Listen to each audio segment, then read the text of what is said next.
Mengawali tahun 2026, Jakarta diguyur hujan lebat. Akibatnya sejumlah pemukiman penduduk maupun sejumlah ruas jalan pun terendam banjir. Dan untuk mengurangi curah hujan, Gubernur DKI Jakarta Pramono Anung melakukan modifikasi cuaca di wilayah Jakarta. Selama beberapa hari terakhir, banjir melanda ibu kota Jakarta setelah hujan dengan intensitas tinggi terjadi secara terus-menerus. Banjir tidak hanya terjadi di daerah pemukiman warga, tapi juga menggenangi sejumlah ruas jalan arteri. Pemerintah Provinsi DKI Jakarta melakukan modifikasi cuaca untuk mengurangi intensitas curah hujan. Selain itu, Pemprov DKI Jakarta pun akan memprioritaskan normalisasi 3 sungai di Jakarta, seperti Sungai Ciliwung, Sungai Krukut, dan Sungai Cakung Lama atau Sungai Begong. Akankah pemirsa, jurus Pemprov DKI Jakarta tersebut mampu untuk menanggulangi banjir di ibu kota?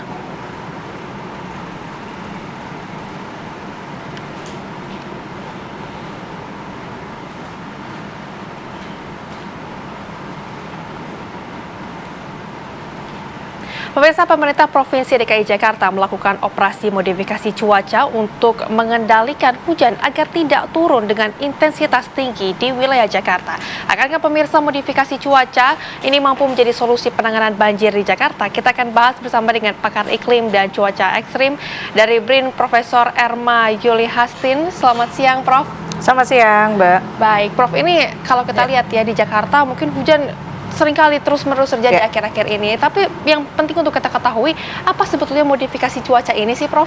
Ya, modifikasi cuaca ini kalau dalam bahasa Inggrisnya disebut dengan cloud seeding. Jadi menyemai awan. Menyemai sebenarnya adalah partikel-partikel aerosol ya, yang sebenarnya banyak dalam hal ini direpresentasikan oleh garam tadi gitu ya.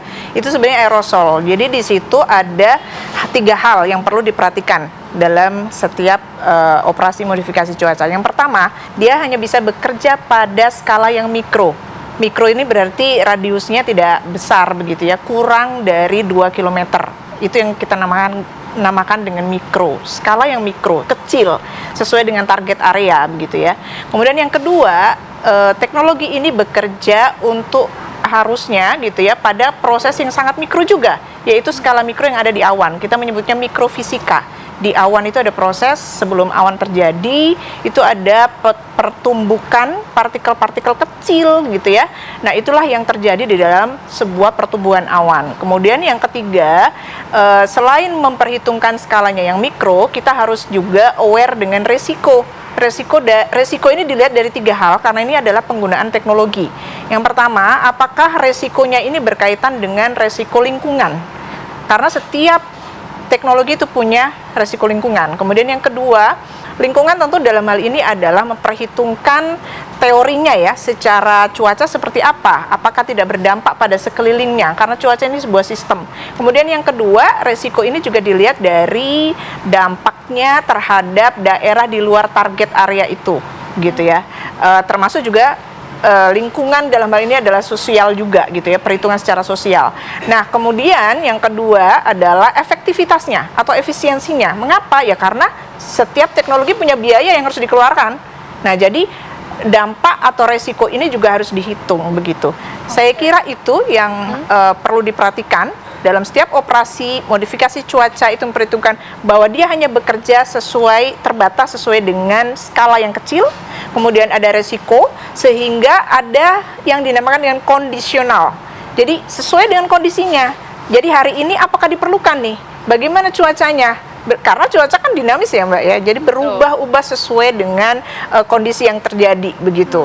Kalau sudah tidak ada gangguan, kalau sudah lumayan tenang, maka kita berarti stop gitu. Jadi bukan dibombardir setiap hari, 1 hari 2 kali terus-menerus karena anggaran sudah disediakan dan seterusnya. Jadi kita harus memperhitungkan ketiga hal tadi supaya memahami bahwa teknologi ini bekerja pada skala yang terbatas, skala yang kecil, dan kita harus tetap setiap hari itu menghitung resikonya seperti apa ketika itu diterapkan. Apakah artinya ini benar-benar bisa menahan hujan atau hanya memindahkan hujan justru ke daerah lain nih dengan adanya teknologi modifikasi cuaca ini justru? Nah, ini pertanyaan yang cukup sulit begitu ya. Tapi intinya begini, cloud seeding itu kan menyemai di dalam awan itu disemai garam. Nah, kalau itu penyemaian dilakukan gitu ya, sebenarnya proses yang terjadi di dalam tubuh, di dalam awan, partikel awan, itu adalah mempercepat turunnya hujan. Karena kan partikel ini dipercepat nih pertumbuhannya begitu ya. Dari proses awan terbentuk sampai hujan itu segera dihujankan gitu ya, segera diturunkan hujan. Jadi umumnya memang cloud seeding ini digunakan untuk meningkatkan presipitasi atau meningkatkan jumlah intensitas dari hujan. Biasanya begitu.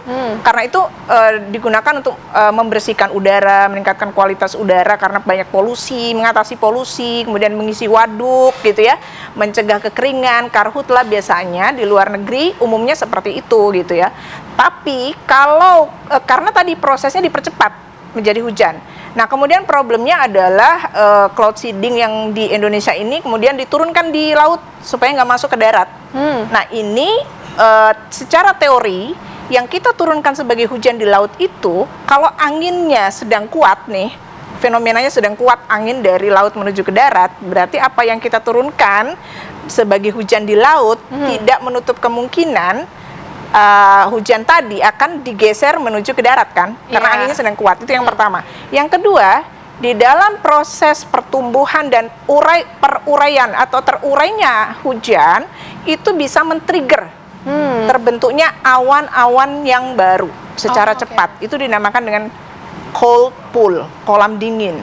Jadi apa yang turun sebagai hujan itu karena dia dingin, ya dingin sekali gitu di permukaan, dia bisa memicu pembentukan awan-awan hujan yang baru secara cepat, secara agresif.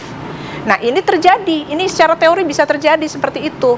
Jadi jangan sampai juga apa yang kita anggap bahwa sudah aman, hujannya sudah turun gitu ya, tapi juga kan harus didukung dengan kondisi anginnya berarti sedang baik-baik saja, tidak ada penguatan angin dan seterusnya. Jadi ada banyak kondisi yang harus kita review. Ada faktor-faktor lain. Betul, berarti sehingga nggak bisa sesimpel itu dikatakan bahwa ini aman gitu ya, nggak akan menimbulkan, memindahkan atau membuat men-trigger hujan di tempat lain atau membuat hujan yang baru. Apabila ada fenomena lain yang menyertainya. Jadi kan harus berarti direview, dievaluasi setiap hari kan.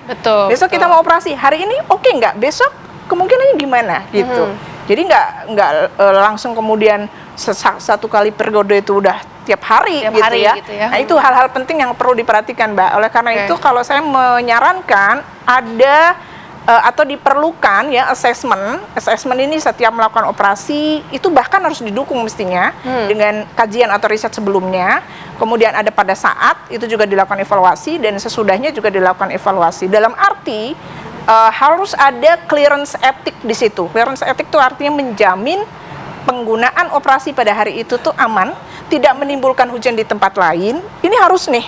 Karena itu sebuah dokumen yang menyatakan bahwa ini valid, dan hasil evaluasinya seperti ini, hasil kajian seperti ini, supaya tidak menimbulkan kecurigaan. Betul. Gitu ya. Perlu ada jadi kita aman nih. Ini secure. Teknologi ini secure, aman. Dampaknya juga udah kita minimalkan resikonya dan seterusnya. Itu harus ada, dan itu bagian dari pertanggungjawaban publik.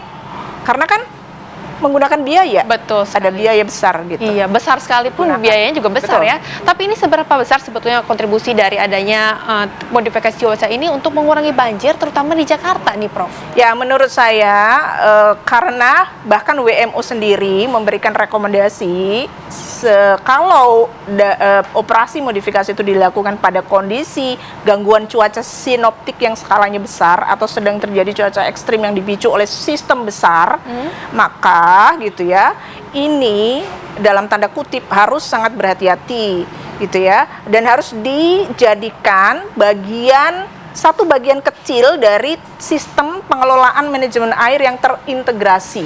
Jadi ini kontribusinya tuh jangan ditempatkan sebagai seperti simsalabim. Dia ini ada yang di porsi yang sangat kecil di situ. Porsi besarnya apa? Porsi besarnya itu manajemen air di permukaan ini bagaimana gitu. Sehingga itulah yang harus dipikirkan, karena ini mungkin ditempatkan di strategi jangka pendek. Bahkan jangka pendek pun harus dievaluasi lagi, dan juga diberikan ada penjamin bahwa ini secure, ini kondisinya lagi baik-baik aja. Kalau dicegah hujan turun di sini, dia nggak akan berdampak kok pada lokasi yang lain. Karena cuaca ini kan menganut hukum butterfly effect. Sesuatu yang Oke. kita ganggu karena terkoneksi ya, itu bisa mengakibatkan gangguan di tempat lain. Baik. Gitu. Seperti itu. Kira-kira. Tentunya kita juga harapkan ya agar ini modifikasi cuaca yang dilakukan juga tentunya dampaknya ini sangat berpengaruh sekali bagi kita semua, terutama warga Jakarta. Terima kasih Prof. Erman sudah bergabung bersama dengan kami Baik, di terima Apa Kabar kasih. Indonesia Siang.